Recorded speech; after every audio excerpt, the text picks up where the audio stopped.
Hello friends, good evening and welcome back to my channel Vijay Zanid. Guys, how are you? I hope you will be fine there. Guys, आज की इस class में हम पढ़ने जा रहे हैं may be, might be plus noun का प्रयोग। May be, might be plus verb की थर्ड फॉर्म का उपयोग। तो चलिए जानते हैं दोस्तों। मे बी, माइट बी, उसके बाद अगर हम नाउन जोड़ देते हैं तो उसका अर्थ होता है शायद, हो सकता है। May be plus noun, might be plus noun, इसका सेंस अर्थ निकलता है शायद ये हो सकता है। तो दोस्तों, किसी स्थिति या स्थान पर होने की संभावना व्यक्त करता है मे। अगर मे बी या माइट बी के बाद नाउन जोड़ें तो किसी स्थिति या स्थान पर होने की संभावना को ये बताता है। दोस्तों, अब दोनों में डिफरेंस क्या है? मे बी 50 से 70% तक पॉसिबिलिटी बताता है और दोस्तों माइट बी 20 से 30% संभावना व्यक्त करता है। जैसे ही मे बी ए डॉक्टर, वो एक डॉक्टर हो सकता है। तो इस बात में 50% सत्यता झलक रही है।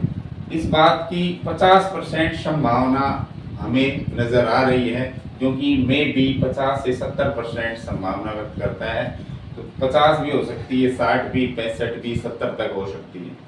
दोस्तों, जो माइट भी है वो बहुत कम संभावना, वीक पॉसिबिलिटी, रिमोट पॉसिबिलिटी को बताता है। सी माइट बी थीफ, वो एक चोर हो सकती है। तो इसमें 20 से 30% तक संभावना हमें इसमें नजर आ रही है। दोस्तों, दिस में भी ए ट्रू स्टोरी, ये एक सत्य कहानी हो सकती है। और दोस्तों, that might be a good option, वो एक अच्छा ऑप्शन, विकल्प हो सकता है। तो इन वाक्यों में हमें 20 से 30% और 50 से 70% तक किसी काम के, किसी व्यक्ति के किसी स्थान पर होने या किसी व्यक्ति की स्थिति के बारे में हमें संभावना नजर आ रही है। दोस्तों, अगर हम नाउन हटा दें यहाँ से, मे बी और माइट बी के बाद वर्ब की थर्ड फॉर्म जोड़ दें, तो दोस्तों इसका अर्थ भी होता है शायद, किया जा सकता है। किसी काम को किया जा सकता है, हो सकता है नहीं, किया जा सकता है। अर्थात ये पैसिव वॉइस हो जाएगा। ये जो स्ट्रक्चर दिख रही है आपको, ये जो फ्रेजेस और वर्ब की थर्ड फॉर्म नजर आ रही है, तो अगर ये किसी वाक्य में है तो वो पैसिव वॉइस होता है। इसमें हो सकता है की जगह किया जा सकता है, क्योंकि इसमें जो वाक्य है वो पैसिव में होगा और पैसिव वॉइस में कर्म पर बल दिया जाता है, ऑब्जेक्ट पर बल दिया जा सकता है। इसलिए उसका जो अर्थ है वो इस तरह आता है, किया जा सकता है। दोस्तों, वही मे बी 50 से 70% और माइट बी 20 से 30% संभावना व्यक्त करेगा।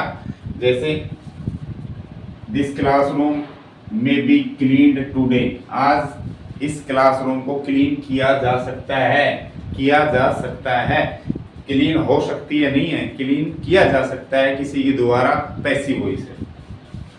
आपका सिलेक्शन हो सकता है कैंसिल, कैंसिल किया जा सकता है। आपका सिलेक्शन किया जा सकता है, क्या? कैंसिल किया जा सकता है, रद्द किया जा सकता है। 20 से 30% संभावना, 50 से 70% संभावना। ये वीडियो हो सकता है, किया जा सकता है अपलोडेड शाम तक। इस वीडियो को शाम तक अपलोड किया जा सकता है। दोस्तों, the culprit might be caught soon, अपराधी को जल्दी ही गिरफ्तार किया जा सकता है, पकड़ा जा सकता है। दोस्तों, ये सारे पैसिव स्ट्रक्चर्स हैं।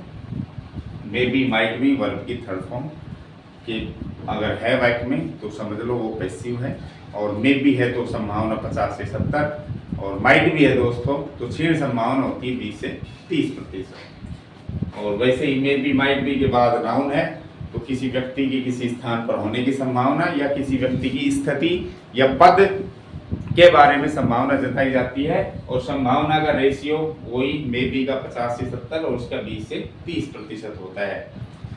दोस्तों, कैन जो है, कैन भी तो संभावना व्यक्त करता है और मे भी संभावना व्यक्त करता है। कैन और मे तो कैन तो जो संभावना व्यक्त करता है वो जनरल पॉसिबिलिटी, सामान्य संभावना व्यक्त करता है, अभी ऐसा हो सकता है। और सामान्य संभावना का मतलब जो कहीं भी हो सकता है। जैसे मैं कहूँ ड्रिंक और ड्राइव से एक्सीडेंट हो सकते हैं, शराब पीकर चलाने से एक्सीडेंट हो सकते हैं। तो ये थोड़ी ना है कि भारत में ही हो सकते हैं, सामान्य संभावना है, अर्थात कहीं भी हो सकता है ये। तो ऐसी सामान्य जनरल पॉसिबिलिटी के लिए हम कैन यूज करते हैं। कैन भी 50 से 60% तक संभावना जताता है, लेकिन वो संभावना थ्योरेटिकल होती है, सैद्धांतिक होती है दोस्तों, किसी तथ्य पर आधारित नहीं होती है। लेकिन जो मे है वो तथ्यात्मक संभावना बताता है, फैक्चुअल पॉसिबिलिटी बताता है, सामान्य संभावना नहीं बताता। वो किसी भी विशेष संभावना को बता सकता है, किसी तथ्य पर आधारित संभावना को बता सकता है, लेकिन वो सामान्य संभावना हो ऐसा नहीं है। जैसे मैं कहूँ आज यहाँ बारिश हो सकती है, तो इसका मतलब ये थोड़ी ना हर जगह ही ऐसा हो सकता है। मैं तो अपने क्षेत्र की बात बता रहा हूँ, भैया आसमान में बादल हैं, बारिश हो सकती है, तो तथ्य है मेरे सामने क्या कि बादल छाए हुए हैं। इन तथ्यों के आधार पर अगर मैं पॉसिबिलिटी बता रहा हूँ, संभावना, तो दोस्तों मे यूज करेंगे। तो कैन और मे दोनों पॉसिबिलिटी व्यक्त करते हैं। कैन सामान्य संभावना बताता है और ये 50 से 60% की संभावना बताता है। मे जो है वो फैक्चुअल पॉसिबिलिटी, तथ्यों पर आधारित संभावना व्यक्त करता है और ये 50 से 60% इसकी जो संभावना है वो व्यक्त होती है मे के माध्यम से। तो आशा करता हूँ दोस्तों ये छोटी सी वीडियो आपको अच्छी लगी होगी। दोस्तों आज BSc Rajasthan board of secondary education और रीट और सेकेंड ग्रेड टीचर आदि के लिए ये जो टॉपिक है बहुत ही यूजफुल है, बहुत ही इम्पोर्टेंट है। और अगर ये आपको अच्छा लगा तो लाइक करें, शेयर करें, चैनल को सब्सक्राइब नहीं किया है तो सब्सक्राइब करें। Thank you.